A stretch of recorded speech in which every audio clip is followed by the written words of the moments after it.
Eye ne se enema bi ekoso wo man Ghana mu anase aman bi so a eya na ogina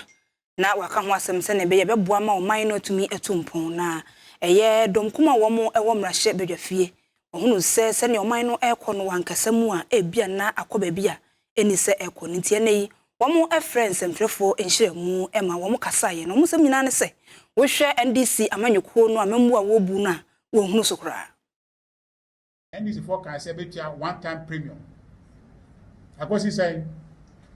omo an the kan yo, month me anye, and I done almost abaye 2024 years okay, ye mo kwan e bia o massacre. But omo to me en sakra.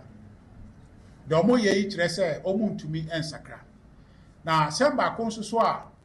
ha adwenin a ye NDC for opposition, omo kan ye. So omo de omo ba within 24 hours.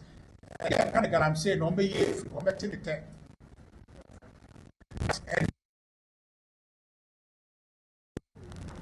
I'm penny for the Jatum, and I'm no Casay, or national organizer, era Yami. You see, I refer for some investigation. You who they are one of them first vice or second vice.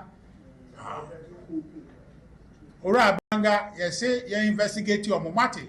Yes, sorry. MPP for omo nya hwe ena si nei eduba nya omo so no etwe no ne kopa ye nyina se my bone no evidence ne wai atomo ankro for ye galamsi aka se mo ko hwe mu no wo hu se wate bibi yente hwe eti galamsi NDC for kai sane ya dada no mo de wini power but dia so mo ye efa galamsi hu no ye yo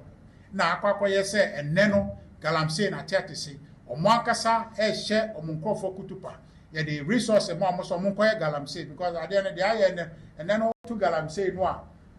ye wo gold board obi antimi to gold wa Ghana ha je okotoba gold board na saade we ya NDC for ye